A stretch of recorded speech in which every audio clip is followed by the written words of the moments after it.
Hey guys, Dave DY Show. Welcome. So recently, I'm finding myself challenged with putting content out there and questioning what content I should put out there. And this is a stretch because I like to put information online, curiosities, interests, passions, thoughts, and it's not hard. But for some reason, with all the controversy, a lot of the stuff going on in my personal life, in the world, all over, I have felt less than aggressive and excited to do this stuff. And it's disappointing. And I realize I have to just keep producing, keep making, keep putting out there. People like it, people don't like it. I don't want to be offensive. I don't want to cause controversy, but this is life. Here's the other aspect that I always struggle about with this. In order to be successful, you have to follow these recipes. And I'm trying to help you when I tell you this. It needs to be interesting. It needs to follow a specific thought, a specific topic. It can't stray. It needs to have detail. It needs to be concise. It needs to be informative. You need to have interactive media. You need to add links. You need to add pictures. All these things that everybody on fucking YouTube tells you got to do so your stuff works. And I've realized, I don't know if YouTube's ever going to be some type of medium other than what I use it for right now. As a means of income, as a means of getting a message out, as a means of popularity, as a means of response and interaction. Meaning, I don't know if this thing will ever have more than 28 subscribers. I don't know if anyone will ever comment, like, subscribe, share. And in some respect, doesn't matter. This is for me. And I've come to realize that again. Which is why I need to make these videos. And I need to talk about the subjects and the topics that I want to talk about. Trying to follow some paradigm and manage and modify yourself into some structure that is optimal for my success on YouTube and my growth and interests in my views and greater subscribership and all that stuff. While it makes sense, that's not why I do this. I do this because it's awesome. When else in history did you have the ability to use a medium like this to provide your thoughts, to get out there, to empty your brain, to have some kind of visceral and some kind of, fundamental export, dump ability to provide your thoughts, your opinions, your views, your passions, all this stuff. So I sat here and I'm like, I'm doing a video right now and I'm going to put it out there and it's going to be about all these topics that are going on. Major, heavy-duty, crappy topics.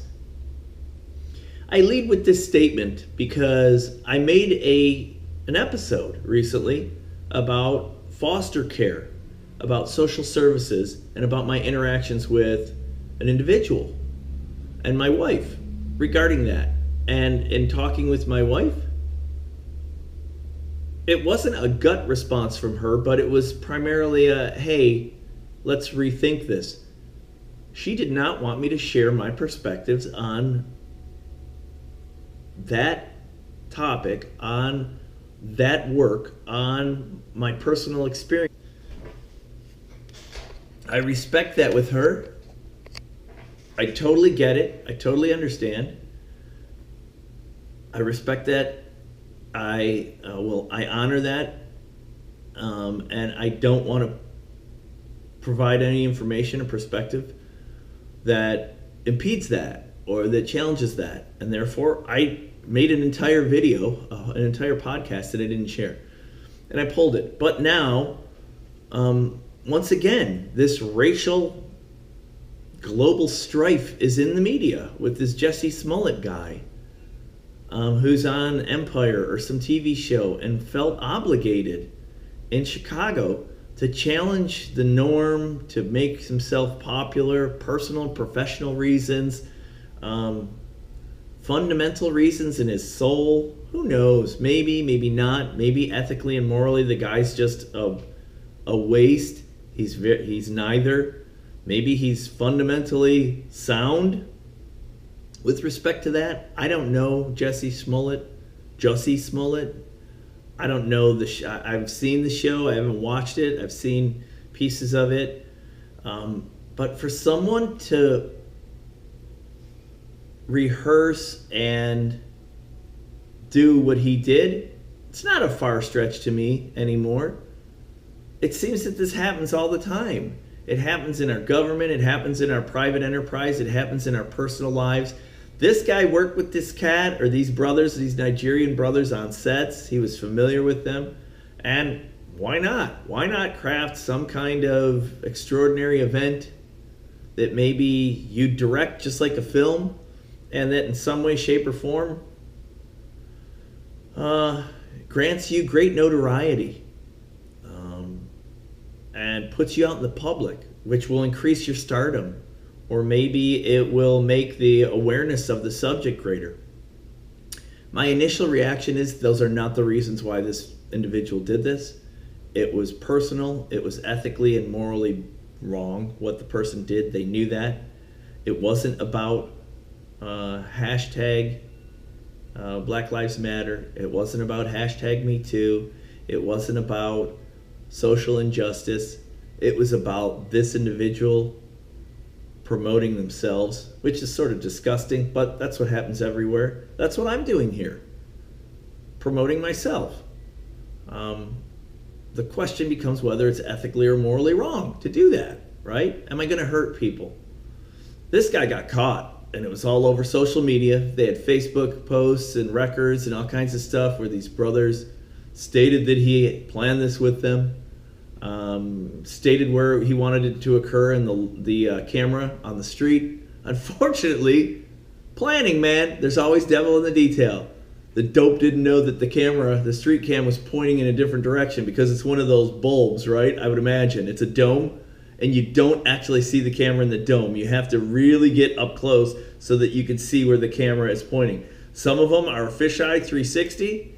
That one clearly wasn't. It was directional. And this Jussie Smollett guy, who are we to throw the stones? But isn't that disappointing that the individual felt compelled to do this in Chicago against MAGA, against Trump, and the individual got caught, which is often the case, right? For some reason or another.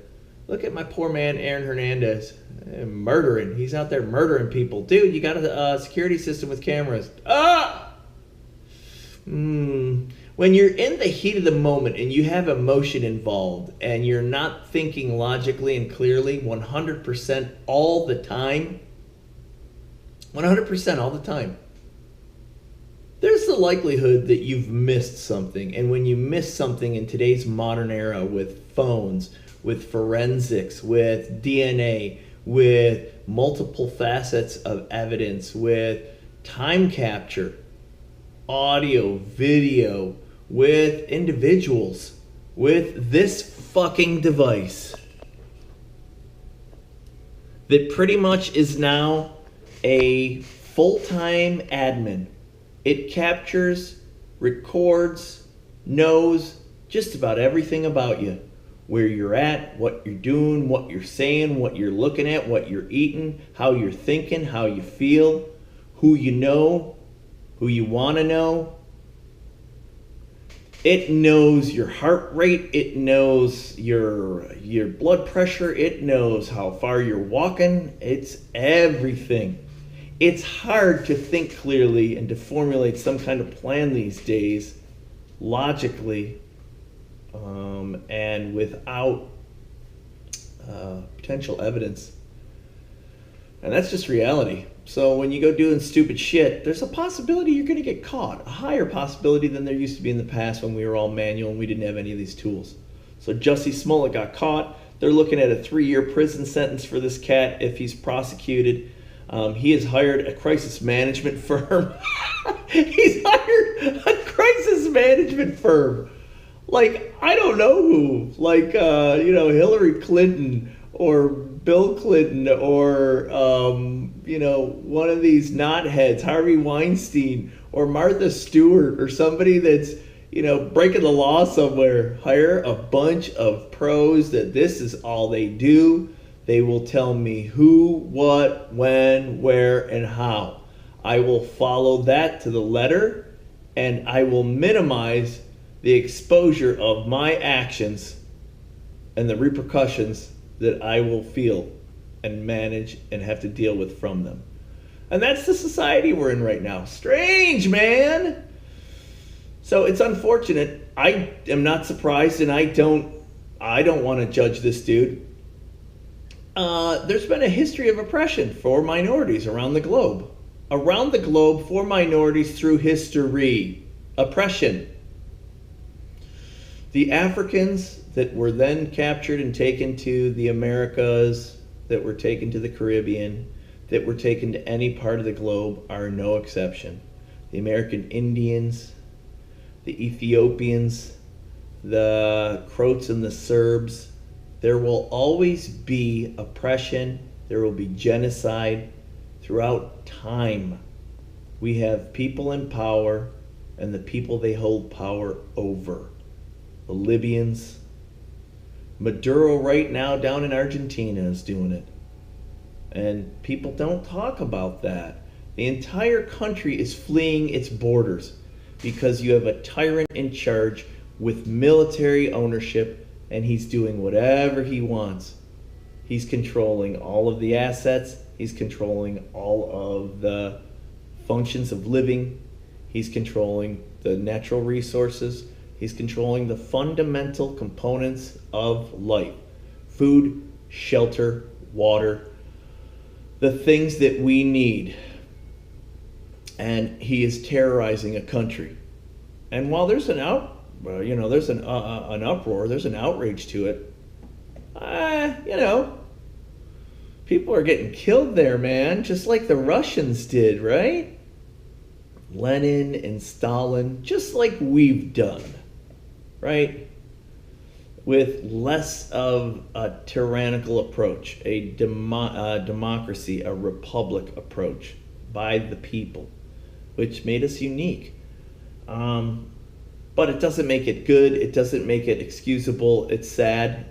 And it's disruptive. And right now, that is the world we are in, disruptive. Everywhere. I saw pictures of the pollution in Mumbai. It looks like a sandstorm over the city. Sandstorm. It blankets out the sky rises. The towering buildings. People live in that daily. Millions of people in India, in Mumbai. That's got to be toxic. It's got to be killing them. The Indians have pledged 885 billion rupees, right? Something like $12 billion to clean it up. And it's the normal stuff, as I talked about in an earlier podcast, that they're experiencing in industrialization. It's sulfur and toxins that are coming out of plants that have giant smokestacks, that don't have buffers to remove those oxides, that sulfur, that basic waste that comes from burning, from your process of heating, making metals, making textiles, all the fundamentals. And the pollution it's epidemic in India. And now they're going to try to clean it up. Is it too little too late? I don't know. But that's where the world is at. We're totally disrupted right now, globally. Brexit, falling apart, right? Little Mary May, Little Miss May, Theresa May, Melissa May, whatever the hell I call her. Not doing good, lost her second vote, or is going to lose her second vote. Who the hell knows where Brexit's going? We're still enforcing Brexit. We're putting all those regulatory changes and those structures in place around the globe. What happens when it goes away, or if it doesn't ever finalize? I hope it does. Problems in Europe, problems in Asia, right? With the little rocket man. He still does his own thing, though he's semi-harmless now. He's going to still build nuclear missiles. He's going to still do his own crap, develop his weapons program. Trump will never manage him. Kim Jong-un, right? He'll do his own. It looks like he put weight on. He's out in the snow. He looks happy. He's got the Mao Zedong haircut. Bam! So it's all the same going on. And this China resurgence, becoming a global power, they're doing it slowly, powerfully, quietly. And we got to be afraid of that, because they're going to hit a point when no one's going to manage those dudes, and they're going to go, no, this is what we're doing. And that day's coming quickly. So all this disruption and all this strangeness and all this chaos in the world, and we can pick a piece of it and try to discuss it and try to figure out how we manage the racial tensions in this country. We're not doing it. And the ridiculous, petty, argumentative, superficial functionings of our Congress with these elite individuals. This is how I'm going to end this cast. I sat with my son, who was doing his senior class government project. He had 3 papers. They were ancient papers. Well, they weren't ancient. They were old papers. They were from the Civil War. No, Civil War. Yeah, Civil War era. They were in the 1860s, okay? Between the Union and the Confederates, right? Somewhere around there. Or they may have been a little older. I don't recall. One was by the Federalists. And the Federalists held for a federal government and the processes around that federal government, with checks and balances, with branches of government, with separations of duties, so that you didn't have collusion, so that you had management. Another was by Madison, and Madison stated the problems of small government, the inherent issues that will occur with small government. Your ability to have singular decisions that are manipulated and managed by the small group, that don't represent the people, that are easy to have collusion on. You don't need many people to solidify that majority vote. If 1 or 3 or 5 or 10 people don't agree, it doesn't matter, because the 15 agree, and therefore their vote is the vote. Yates responded with a paper on large government and the problems and the issues with large government, and brought about the disassociation, the removal from government that is large from the people, the tyranny that can occur, the elitism, the self-serving functionality, the failure to implement these dysfunction, the paralysis that occurs, the lack of minority representation in large government, and then the factions that influence that government, your lobbyists, your specific individuals with ethical and moral views or political views, your Green Party, your liberals, your conservatives, your right-to-lifers, and it goes on. And then all of those pieces, and these were papers that were created hundreds of years ago, written by unbelievably intellectual people that had been stimulated to write these papers because of the centuries of monarchy, oppression, tyranny, death, everything that occurred in Europe during the evolution to the Age of Enlightenment, to the birth of singular human interest and belief, the stimulation of ethical and moral and personal views, yet in groups, in government, in our ability to coexist and to self-manage functionally, optimally, for all, not for one, or for one, so that the rights of individuals, tying in all of the Roman and the Greek beliefs from Socrates, from Socrates, from all of the brilliant minds that these individuals had read from. And they put these papers out that were very, very deep in thought, had massive considerations, and had great impacts in how we grew our society. The United States of America, from 13 colonial states to what we are now, the greatest global power in the history of life on this planet. And it struck me. And I don't know why we never revert back to the lessons learned, which are starkly and brilliantly captured. You can spend an hour reviewing information, and it explicitly will point out the current trials and tribulations that we are in. And for some reason, we never do that. We get stuck in the immediate. We tie in the superficial and the personal, the actions and the statements, instead of looking at the common or the base or the truth. It turns into this BS drama, this reality, superficial, high-level life, this reality TV of noise that never looks at the real fundamentals. Because the real fundamentals, they're not exciting. They're not emotional. They're not fiery. They can be, but for the most part, they're not. They're logical. They're thoughtful. They're fundamental. And we skip over that, and we suffer because of that. And our government currently is in that state. And that's not to say we don't have smart people that are in our government. We've probably got brilliant minds that have dozens or combined hundreds of years of expertise. And for some fucking reason, the heresy, the chaos, the blasphemy of pettiness and bullying and reaction and emotion, that's all that's carrying the government anymore. It's encapsulated, it's swamped, it's swallowed up everyone. There are no more voices of reason.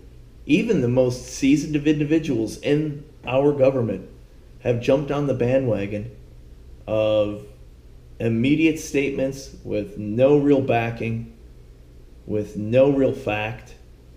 And it's crazy. It's disappointing. I sure hope we curb this and we start to understand, or we revert back to the basics, and we figure out how to calm this environment so that there can be agreement, discussion, discourse, factual review, planning, structure, execution of the plans. For the good of the country. $22 trillion debt. We're not fixing anything right now. It's just free-for-all silliness. So, thanks for going along with me with this fucking GoPro. Apologies with the hand cam. Davey and the Dave DY Show out today.